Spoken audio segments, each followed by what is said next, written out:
Hi, this is Christine for Trinity Stamps. Today I'm going to do a watercolor card with some gold foiling. So I'm using this stamp set from Trinity Stamps, and I'm going to use a method to gold foil. I'm using fab foil. So you use Versamark ink pad and Wow bonding powder. So I'm going to stamp here with Versamark ink.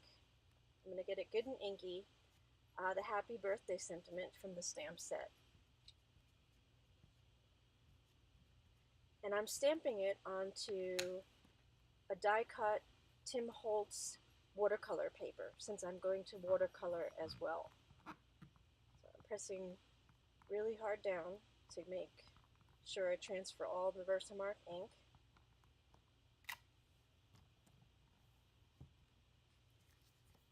Then I'm going to remove it. And you don't need a MISTI to stamp, but I wanted to position it right. So now I'm going to use a piece of paper to capture all of the embossing bonding powder that escapes from my card.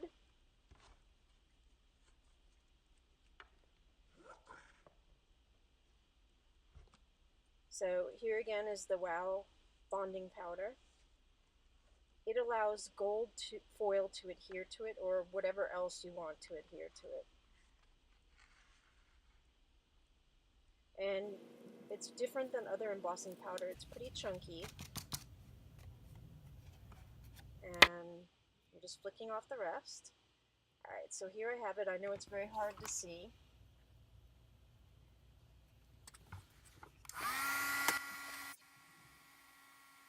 But I'm getting my heating tool nice and hot, and now I'm going to heat the embossing powder. It makes it nice and sticky.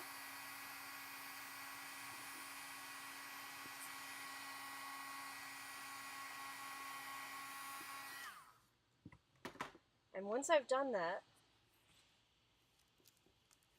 I can get the fab foil, and actually any foil works for this. I've tested it out. Any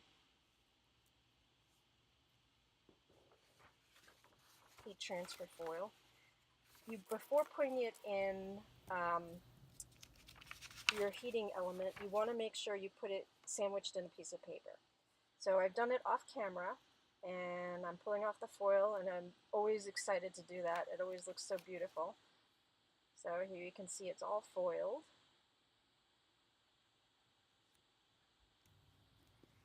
So next I've put it in my MISTI, and I'm putting a die-cut mask over the happy birthday sentiment that we've gold foiled, because I don't, even though the watercolor shouldn't get on it, I just don't want it to be messy.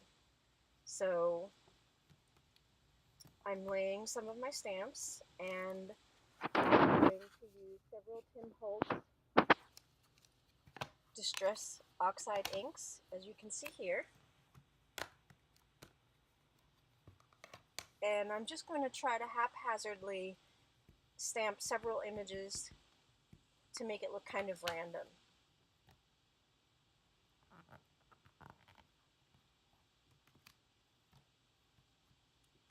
And you want to wipe it off between each stamp, because once you position it, there'll still be some ink on there, so you want to make sure that you clean it off with a baby wipe or a stamp chamois in between stamping.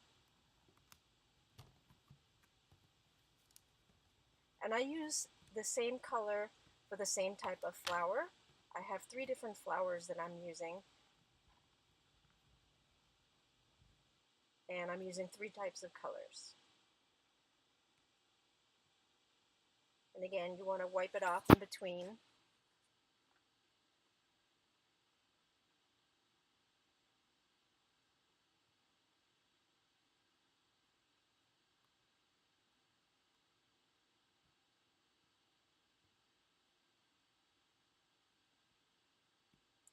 And I've learned by watching other people who make videos, particularly Jennifer McGuire, that it's good always to stamp the larger image first, and then you can fill in with the smaller images. So that was my largest flower, and now I have a smaller flower,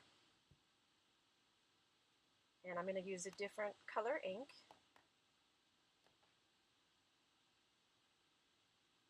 I believe it's Evergreen Bough.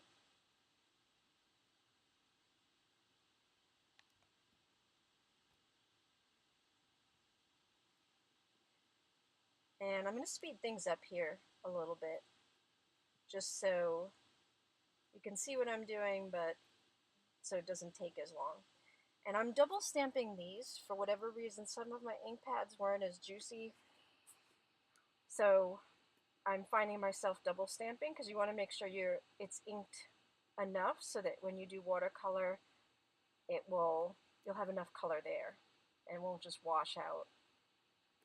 Because we're actually not adding more color, I'm just using the color that's already stamped, as you'll see in a little bit, because I wanted to keep it kind of light.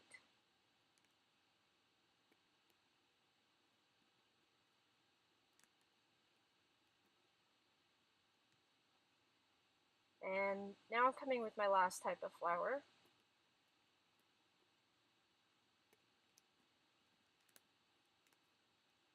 With a different ink.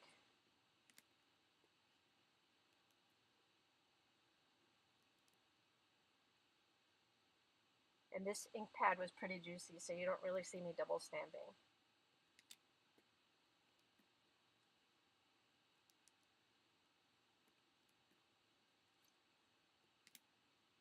And again, just position it wherever it looks good to you.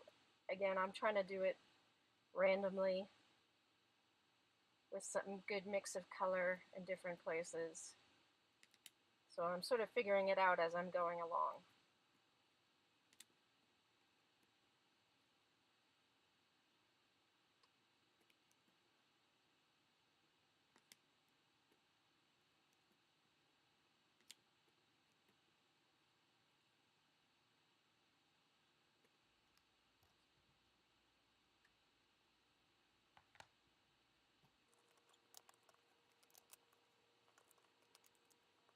And I decided to put one last flower down there. So now I'm removing all the masking, so everything, I have a nice clean border.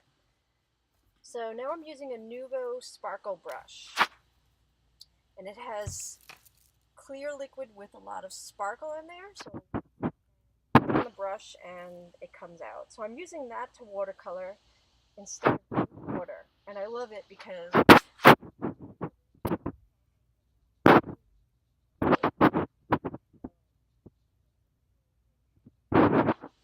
so I'm going to only show you a little bit, and I'm speeding it up now.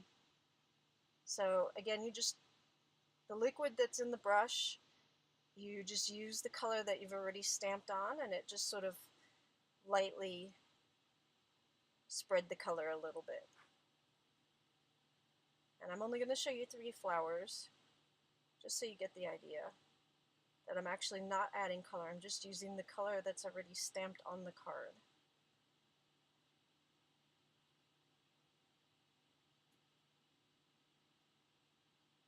And I love that it just sort of gives it a soft appearance.